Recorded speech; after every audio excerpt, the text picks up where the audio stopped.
Welcome everybody. I've got Nina here with me today. Hi everyone. Some of you know Nina, she's our non-diet nutritionist. She's a resident in-house here at Haven on Thursdays. And some of you might be familiar with the Q&As that we did through lockdown, and we found them so valuable. And we've got a few more questions that have been coming through that people are asking for some support in. So Nina is with me today to answer a question that I think is probably resonates with many of us. I'm going to read it out word for word as our member shared. And our member says that she wants help on how to best approach this uneasy feeling. She says, I'm noticing certain foods, particularly sweet things, don't make me feel very good after I eat them in the moment, but I'm still drawn to eating sweets in a regular, normal way. This is conflicting to me, as it seems logical to just stop eating the things that make me feel crappy, yet I don't want to feel restricted if I avoid all sweet things totally. Help. So, of course, Nina has some wonderful tips and sort of advice and things to share, and I'm going to get you to dig straight in. Yeah.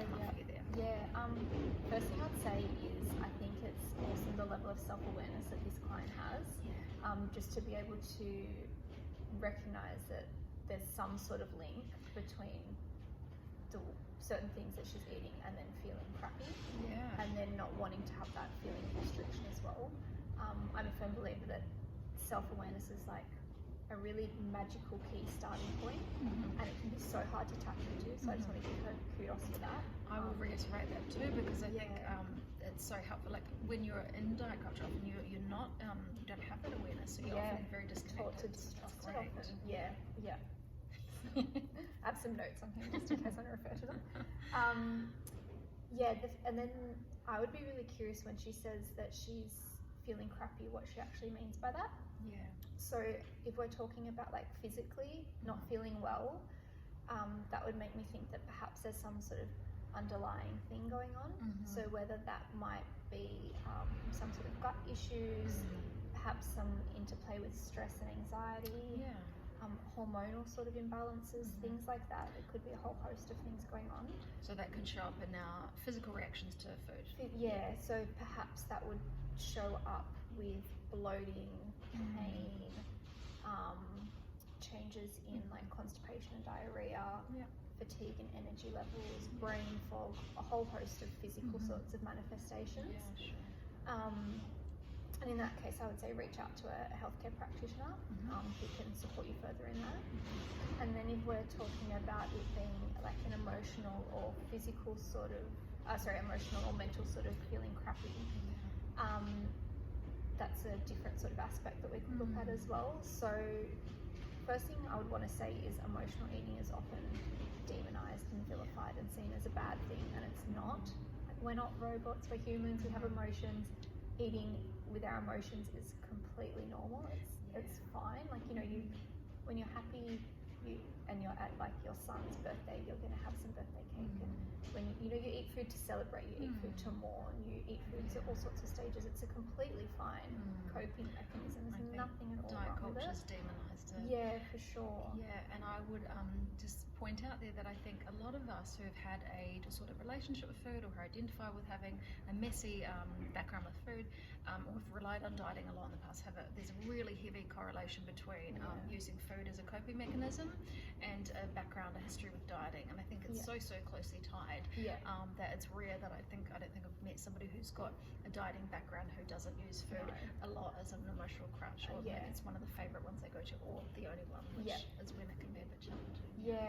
And that's the other thing I would say, if food is the only thing that you rely on as an emotional crux, then that can be where, if you just think of all the other awesome things that could be comforting and helping you, they're missing out. They're sitting on the sidelines and they're not getting a chance to come and comfort you.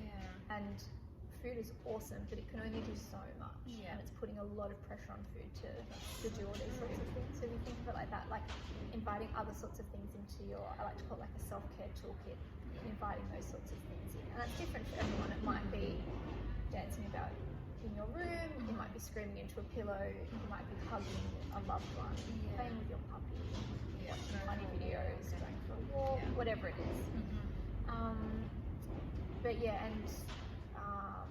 The other thing I would say around that is, so maybe this person does like to use food for like emotional sort of self-soothing, which is completely fine, as we said. And maybe sweet foods used to satisfy and they're not anymore, and that's completely fine as well. It can be a fun chance for you to experiment with other sorts of foods that you might find satisfying instead. So maybe salty or crunchy, spicy, warm. Maybe you'll find those more nourishing and more comforting at the moment. So it's fun chance to explore in that way too. And that just reminds me to for me, I've always veered towards sweet things too. So that's definitely my preference, I guess. But since I kind of let go of dieting and all of that, my food repertoire has changed a little bit and shifted, and so I can actually feel quite satisfied with having something like chips, which I used to just stay away from. I don't know. And now that can be enough. Like that can be satisfying enough. Whereas I might not have gotten that from eating just a little bit of chocolate. I would have wanted to have to keep going. Whereas now, it feels like I'm much more able to be satisfied from that makes sense. Yeah, it does, and that's a perfect example of even like you're the same person, but your wants and needs and desires changing throughout time. That's what we're talking about, right? And diet culture can often teach us that there's sort of one way to have a body, one way to eat, but actually there's so many different changes that go on throughout our lives, different day, different time. Exactly. And only your body really knows what you need, kind of moment to moment, day to day. That's exactly it. What was one of the other points I was going to say is I would be curious as well what sort of state that she's in when she's eating. So for example, if she's quite stressed and rushed and maybe there's some anxiety there while she's eating, that might have an impact on the crappy feeling, whether that's physical or emotional. So just inviting maybe to bring some more awareness around the act of eating. So, and that can look different for different people, and I don't want this to come across as sort of like the mindful eating diet, because that can become very diet mentality in and of itself. But just basically giving you the opportunity to really enjoy and savor the food, because you're worthy of that time to sit and enjoy the food and to savor it and to really take pleasure in the tastes and the textures in that sort of way. And so it might mean sitting down to eat instead of say eating in the car on your way to work, or whatever it might be. It's going to be very different for everybody, but just to have that little bit more mindfulness around that might help as well. That's great. That's really interesting too, because I haven't really thought about that, about this member's question. So it could be that and what I do catch myself doing sometimes is standing up in the kitchen eating fast on my way to another meeting or something, and same. and that can throw all sorts of havoc, I'm sure, on my digestive system and my mental state, because I'm thinking and I'm rushing. So Exactly. And I think you had another one, right? Yes, the last point I wanted to make was, I forget the quote exactly now from the question, but not wanting to feel restricted if she avoids all sweet things completely. And I just wanted to say it doesn't have to be an all or nothing sort of mentality. That's a great point. You don't by any means have to make the decision to either embrace all foods, all sweet foods all the time and eat them, all the time, or to completely avoid them all the time. There can be a balance in there. And just like it's completely okay to want sweet foods, it's also completely okay to not want sweet foods. And this goes back to what we were saying before about our wants and our cravings and our desires changing. And for me, what I often say is it really comes down to your why. Like why, if you make the decision not to have sweet foods, why is that? There's a very big difference between it being from a diet sort of mentality, wanting to count calories, count sugar, trying to change the way that you look or your body shape or something like that, which will then come hand in hand with restriction and those sorts of issues. But if it's coming from a place of you intuitively listening to your body and knowing that it's just not the most suitable decision for you right now, and that you would feel physically, emotionally, mentally better having some sort of other food, there's a really big difference between those two sorts of motivations behind it. So I think that's an important thing. I think that's great. So kind of slowing down to check the intention, the motive behind it. And just sitting with that and tuning into that, maybe journaling around it, tapping into it, just seeing what's going on there. I think at the end of the day, really just practicing tuning into your body and what's best, what feels best for it at any given point in time. So you just sitting down, doing a bit of a body scan, asking yourself what's gone on in my day. Maybe it's been a long day at work and you're at the end of a work day. Maybe you're really happy and excited because you're about to go out and see friends. Whatever it is, checking in with all those sorts of factors and how that's influencing how you feel around food. Yeah, that's great, because some people too will respond differently. Some people will, if they've had a big day at work and they're kind of exhausted, they will respond differently and they will need something different. To somebody else might, want certain foods under those circumstances, and somebody might not want food at all. It's just different for every person. So looking at each, sort of breaking down the feelings and what's happening, just slowing down and paying attention is great. Can you sum up really quickly the 4 tips? The 4 points? Yeah. So the first one was, is it a physical sort of feeling crappy? In which case I'd encourage this client to check in with a healthcare professional and see if there are any underlying causes of what's going on. Is it an emotional or mental sort of feeling crappy? And that's where we talked about the idea of emotional eating and that being completely fine, but then also maybe wanting to experiment with other things in your self-care toolkit, or experiment with other sorts of tastes and textures that you might find more satisfying at the moment.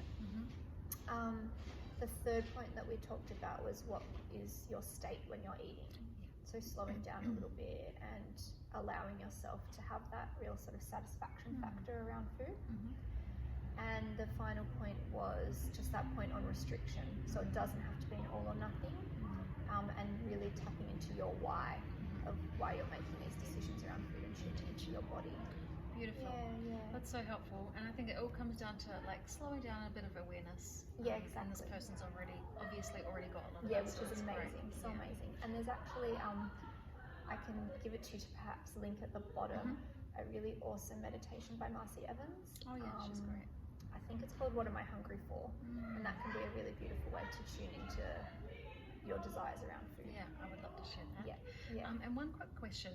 How do you have any ideas of how people can tune into to recognize if the feelings that they're feeling are crappy physically or mentally or emotionally? Because sometimes it can all kind of tie in. I just don't feel right. I just don't feel good. It's a really good question. And I'll say at the start as well, it doesn't have to just be physical, it doesn't have to just be emotional, mental. It could be all of them at the same time. They're probably going to be very closely tied together. That's completely fine. I get that. So, if we're talking physically, there's, often going to be physical manifestations and sensations going on. But then, of course, some of those could also be tied to the mental and emotional. Is where it can start to overlap.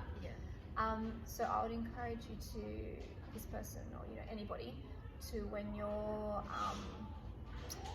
having maybe particular cravings around food or any sort of experience around food, just pause for a second and ask yourself, what's going on in my world at the moment? So that could be what's been happening in my day, emotionally, at work, like have I had any sort of altercations with family or friends? Have there been deadlines? Like, am I more stressed or tired than usual? Those sorts of things. And sort of using that to see how you feel before you eat something and after you eat something as well. Like, how has that certain food physically made you feel? Like, it impacted you, and mentally and emotionally, like, has it satisfied? Do you feel more grounded? Do you feel more at ease? Those sorts of things. That's really helpful. And that, what you've just said there helps to put it in perspective. Like, sometimes we think it's all about, I just don't feel right, and then it's just not feeling good in that moment. But what is it about? And looking at the bigger picture, like what's actually happening in my life. And then you can figure out how you're linking, what's actually happening in your world to how you're feeling. That's super helpful. I like to sort of frame it as, think of yourself like Dora the Explorer or Inspector Gadget, that's the other guy. With all the arms and legs. Like a little sort of investigator getting curious about your body and your life, and sort of exploring it in that way, kind of bringing a sense of fun and lightness to it. Lightheartedness is great, and I talk about this a lot with the guys in the intuitive eating group, because it can be so heavy sometimes, and it can feel so frustrating in that, but actually, we can be curious and lighthearted. It doesn't have to be all serious, it can be fun. Well, I hope that helps our member, because it's really, really helped me. So thank you, Nina. My pleasure. Thank you. And you. I think we'll have another few questions coming up in the coming weeks, so we'll see you guys then. Sounds great. Bye. See ya.